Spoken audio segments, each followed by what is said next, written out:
Bismillahirrahmanirrahim. Assalamu alaikum. Dear student, Dr. Razia is here. Today we will starting our next very important unit, which is the renal system or the renal physiology. The renal system includes a pair of kidney, ureter, urinary bladder and the urethra. Kidney produce the urine, ureter transport the urine to urinary bladder, and the urinary bladder store the urine until it is voided. Urine is voided from the bladder through urethra. Besides the formation of urine, kidney also perform different vital functions. So, in our first class, we will discuss about the functions of the kidney as well as the structure of the kidney. So these are the major functions of the kidney. The first function is the regulatory function.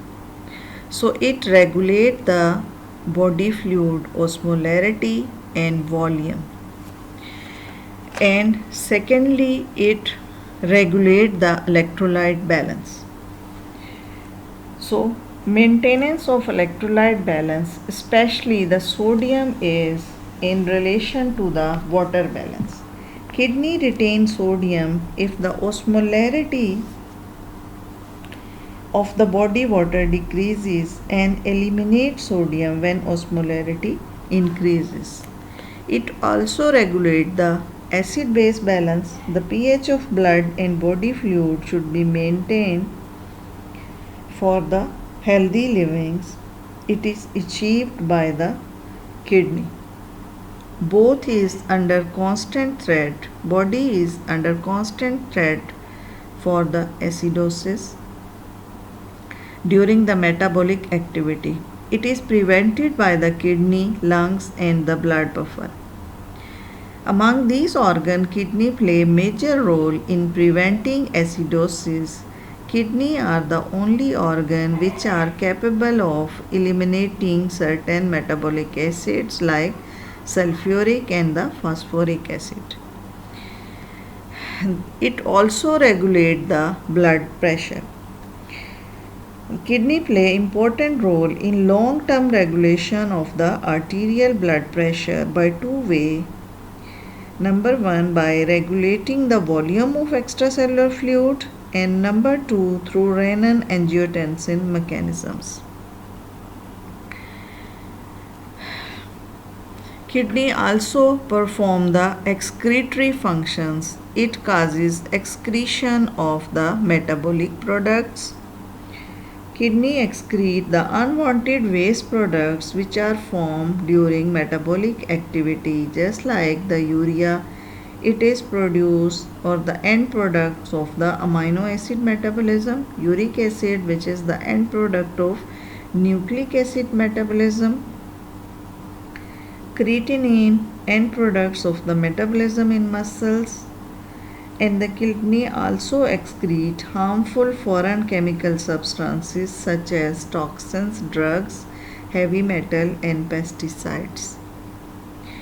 It also maintains the water balance. Kidney maintain the water balance in the body by conserving water when it is decreased and excrete water when it is excess in the body. This is an important process for the homeostasis.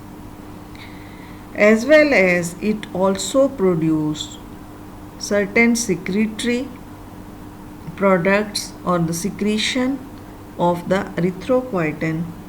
Kidney stimulate the production of erythrocytes by secreting erythropoietin. Erythropoietin is the important factor for erythropoiesis. Kidney secrete many hormonal substances in addition to the erythropoietin and the thrombopoietin, that are the renin 1,25 dihydroxy cholecalciferol or the vitamin D3, renin and the prostaglandin. It also regulates the blood calcium level by activating the 125 dihydroxycholecalciferol into vitamin D, and vitamin D is necessary for the absorption of the calcium from the intestine. So these are the major functions of the kidney. Now we will discuss the structure of the kidney. First of all, we take the anatomy of the kidney. Kidney is compound tubular gland covered by a connective tissue capsule. This one. There is a depression on the medial border of the kidney which is called as the hilum, through which renal artery, renal veins and the ureter pass. So there are different layers of the kidney: the outer cortex, inner medulla, and the most inner, the renal sinus. Outer cortex is a dark granular zone. It contains renal corpuscles and the tubular system. At interval, cortical tissue penetrate medulla in the form of columns which are called as the renal column. Inner medulla contain tubular and vascular structure arranged in parallel lines or rays. Medullary mass is divided into 8 to 18 medullary pyramids. These are the different pyramids. Broad base of each pyramid is in contact with the cortex,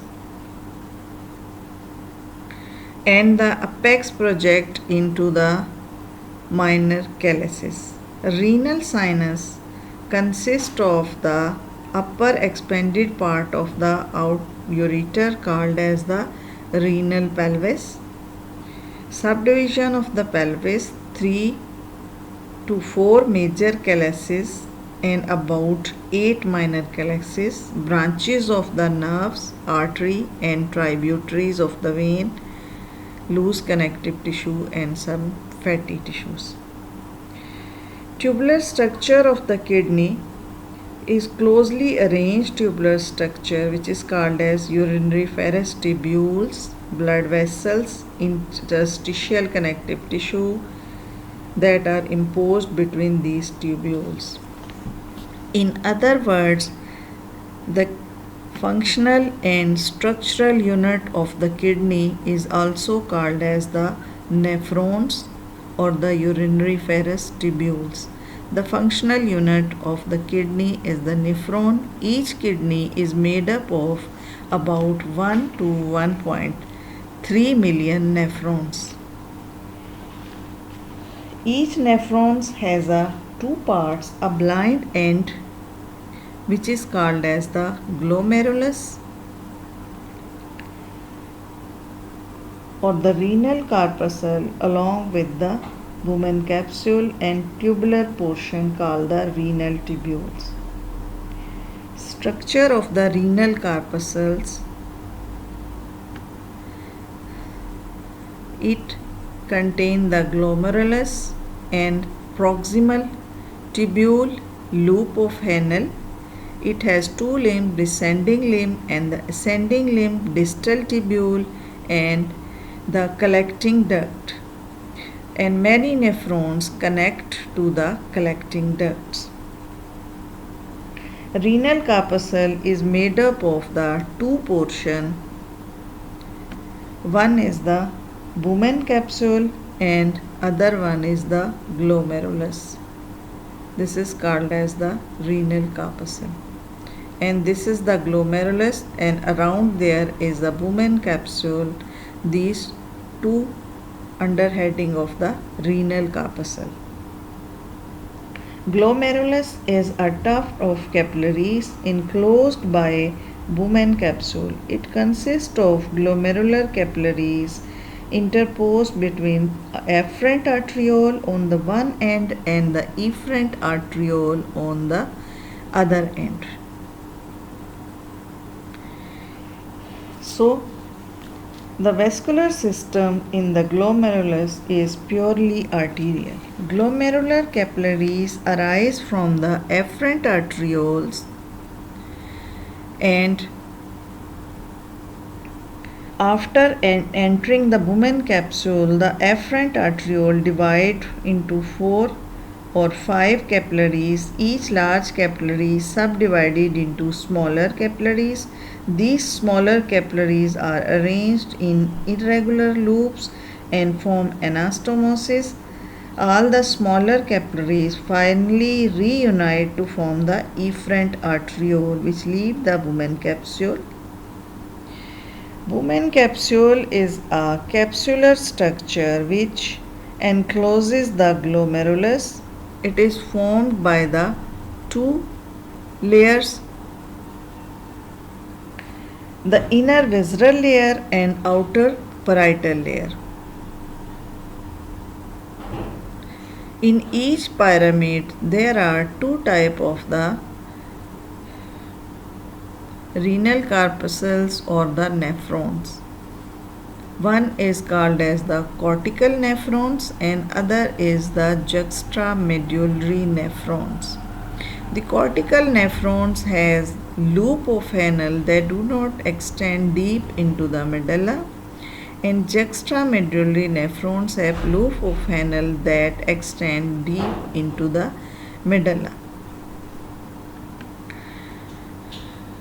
The blood flow through the cortex is rapid in the cortical nephrons, and majority of nephrons are cortical interstitial fluid 300 milliosmolar. Juxtamedullary nephron is inner part of the cortex and long lobe of Henle which extend deeply into the medulla. Blood flow through vasa recta in medulla is slow. Medullary interstitial fluid is hyperosmotic.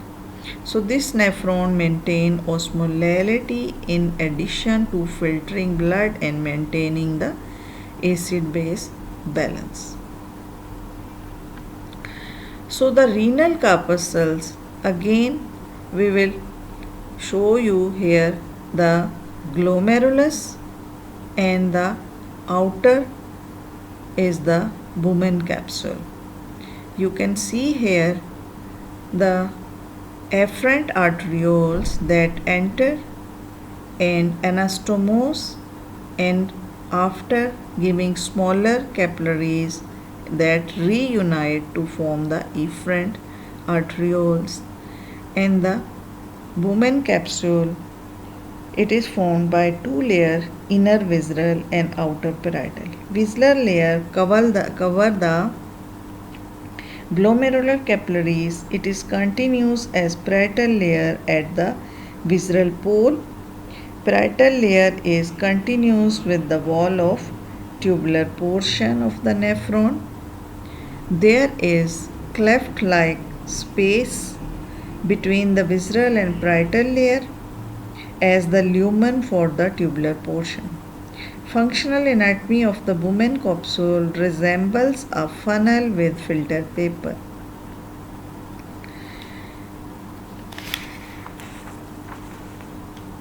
The glomerular capillaries on which the capillary endothelial cells are arranged, the basement membrane which are fused together form the separation between the glomerular capillaries endothelium and epithelium of visceral layer of the Bowman capsule. Now comes to the tubular portion of the nephron.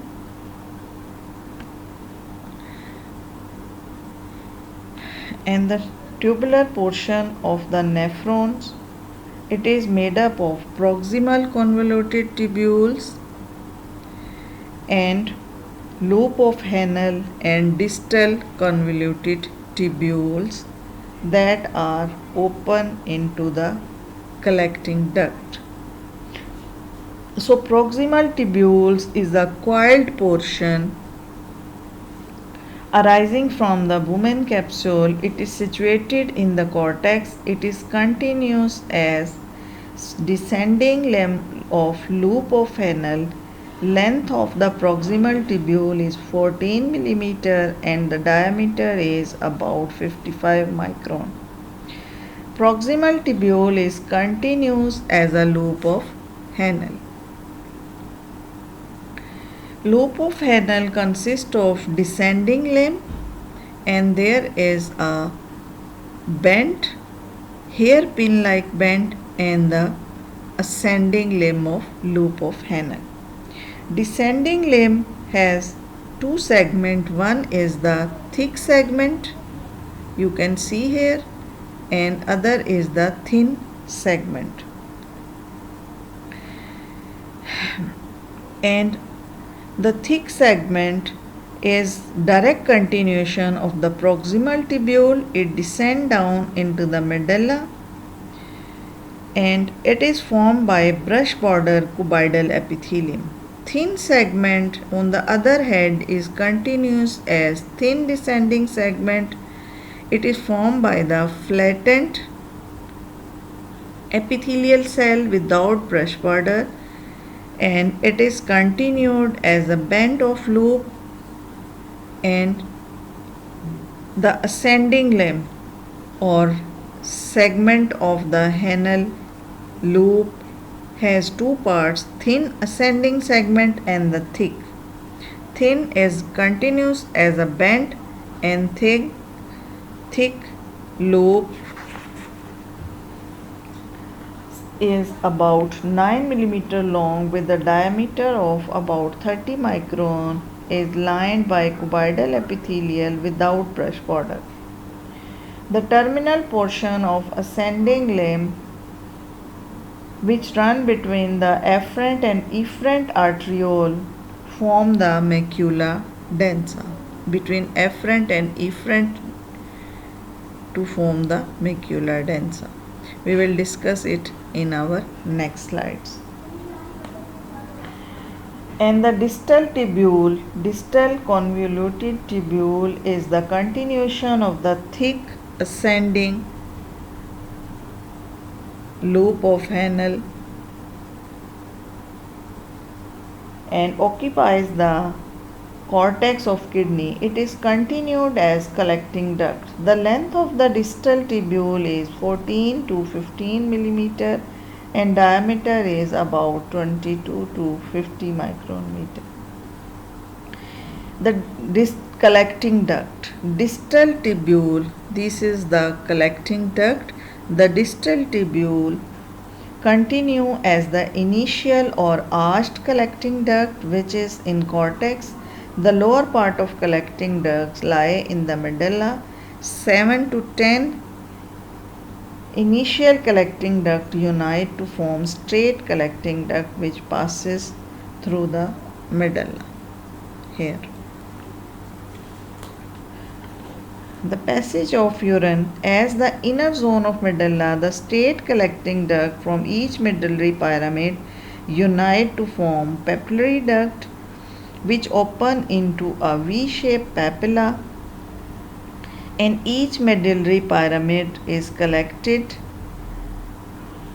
in the papilla. From here it is drained into minor calyx, then 3 or 4 major calyxes. Each kidney has got about 8 minor calyxes or 2 to 3 major calyxes, and minor calyxes urine pass from the major calyxes which open into the pelvis of the ureter, and the pelvis is expanded portion of the ureter present in the renal sinus. From the renal pelvis urine passes through remaining portion of the ureter and reach the urinary bladder.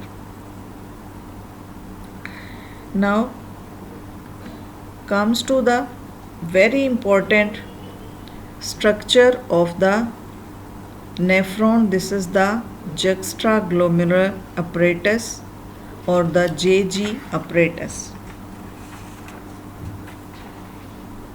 Juxtaglomerular apparatus is a specialized organ situated near the glomerulus of each nephron.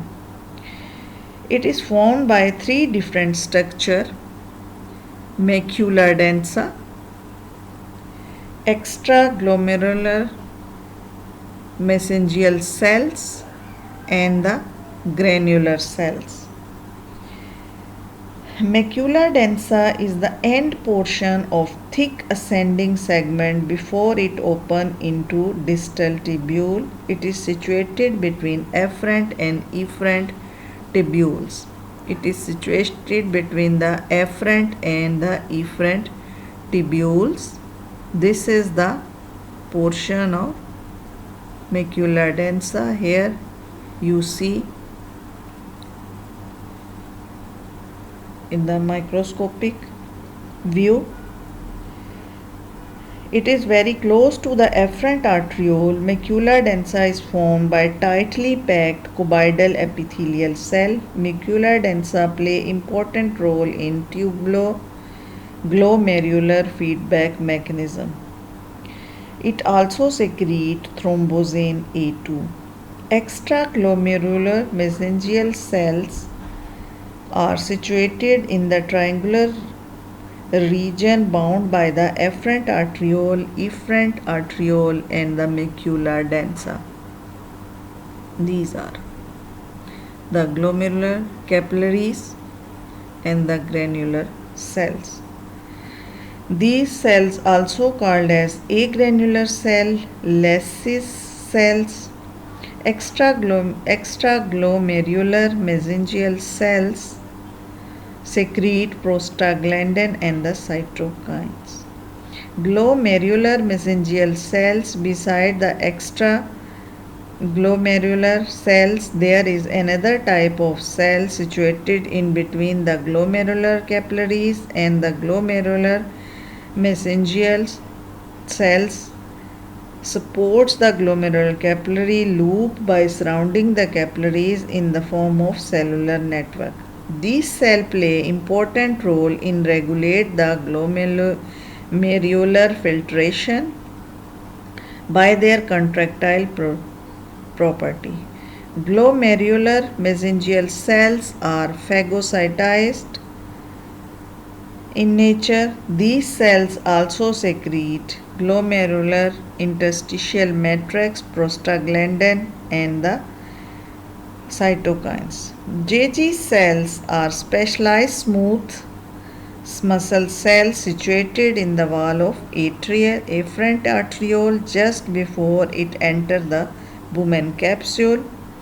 These smooth cells are mostly present in the tunica media and adventitia of the wall of afferent arteriole.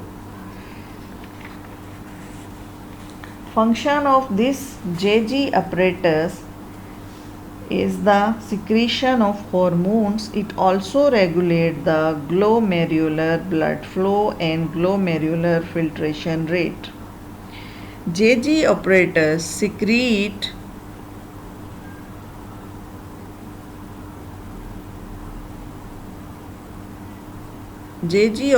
secretes two hormones, renin, prostaglandin.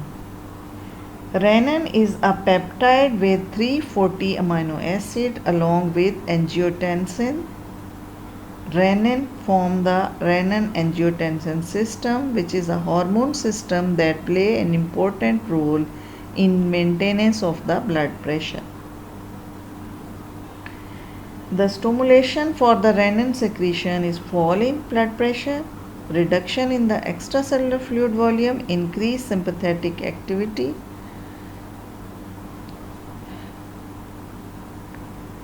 and secondly the prostaglandin. It is also secreted by the JG apparatus and by the type 1 medullary interstitial cells. Regulation of glomerular blood flow and glomerular filtration rate. Macula densa play important role in feedback mechanism which regulate the renal blood flow and glomerular filtration rate. In our next class, we will inshallah discuss the renal circulation. I hope